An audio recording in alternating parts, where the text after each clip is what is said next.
नमस्कार साथियों, आप सभी का स्वागत है आपके अपने YouTube चैनल नया भारत नई खोज में। साथियों, हम अपनी जियोग्राफी की तैयारी को आगे बढ़ाते हुए 121 नंबर क्वेश्चन पर चलते हैं।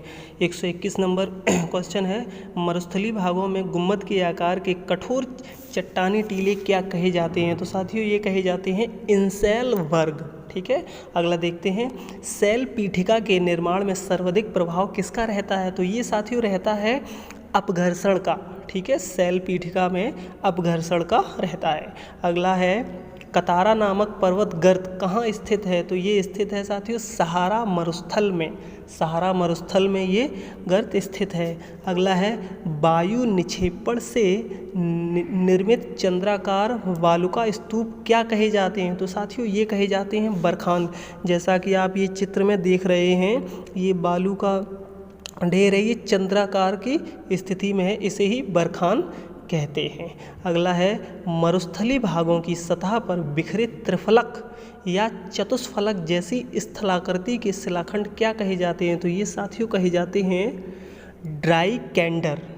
क्या कहे जाते हैं? ड्राई कैंडर।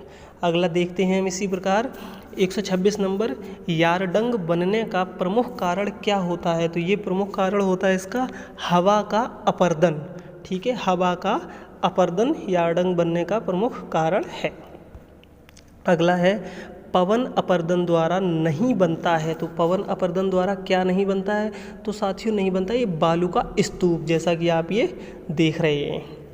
किस प्रदेश में महाद्वीप हिमनद मिलता है? तो साथियों ये मिलते हैं ग्रीनलैंड में। ग्रीनलैंड में सबसे अधिक महाद्वीप हिमनद मिलते हैं। जैसा कि आप ये देख रहे हैं, यहाँ पे हमेशा बर्फ़ ही पड़ती रहती है। ठीक है, इसलिए इनके जो घर होते हैं वो चोटी की तरह होते हैं, जिसके बर्फ़ गिर के इधर से उधर फिसल जाए। साथियों, आप सभी लोग हमारे चैनल को ज़रूर सब्सक्राइब करें, नया भारत नई खोज पे। इस पे BA फर्स्ट ईयर की तैयारी करा रहे हैं हम, तो आप लोग प्लीज़ इसको सब्सक्राइब ज़रूर करें।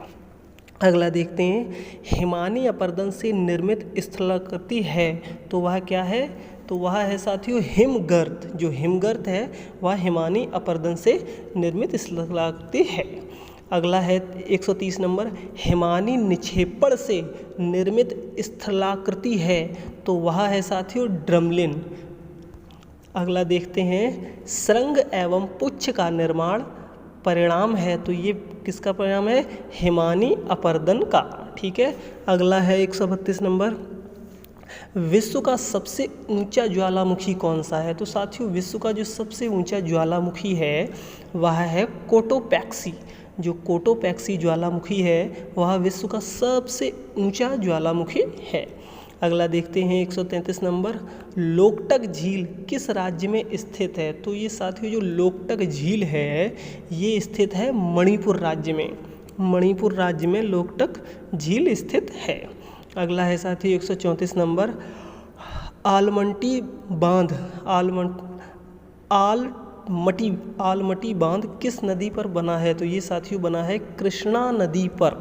कृष्णा नदी पर ये बांध बना है।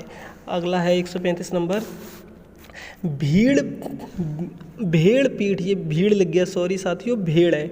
भेड़ पीठ शिलाओं किसका अपर्दन आत्मक रूप है? भेड़ पीठ शिलाएँ किसका अपर्दन आत्मक रूप हैं? तो ये साथियों हैं हिमानी का। ठीक है, अगला है, ड्रमलिन का निर्माण कौन करता है? तो साथियों ये ड्रमलिन का जो निर्माण है वह हिमनद करता है।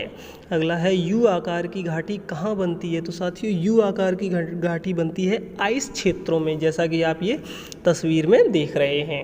अगला है, विश्व में सर्वाधिक विकसित काष्ठ भूदृश्य कहाँ मिलते हैं? तो ये साथियों मिलते हैं स्लोवानिया में। स्लोवानिया में सबसे विकसित काष्ठ प्रदेश मिलते हैं। अगला है, भारत में अधिकतर किस प्रकार के वन पाए जाते हैं? तो साथियों भारत में जो है वह अधिकतर उष्णकटिबंधीय पर्णपाती वन पाए जाते हैं। ठीक है, उष्णकटिबंधीय पर्णपाती वन पाए जाते हैं, जैसा कि आप ये चित्र में देख रहे हैं।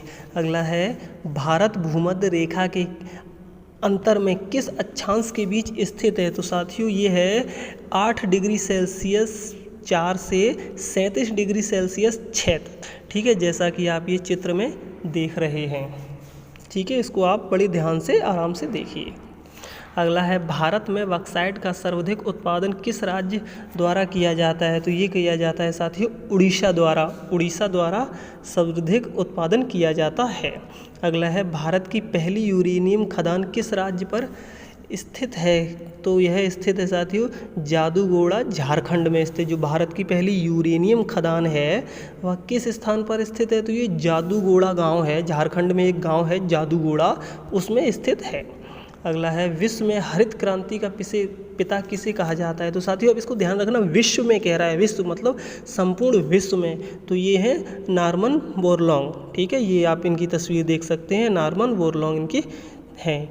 अच्छा, अब पूछ रहा है भारत में हरित क्रांति का पिता किसे कहा जाता है? तो ये कहा जाता है डॉक्टर एम.एस. स्वामीनाथन को भारत में हरित क्रांति का पिता कहा जाता है। इनकी आप तस्वीर भी देख सकते हैं, ये है एम.एस. स्वामीनाथन।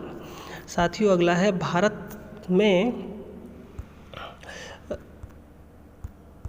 अगला है ये साथियों 145 नंबर, श्वेत क्रांति का पिता किसे कहते हैं? तो साथियों श्वेत क्रांति का पिता कहते हैं वर्जिन कुरियन को। साथियों आप सभी को पता है श्वेत क्रांति किससे संबंधित है?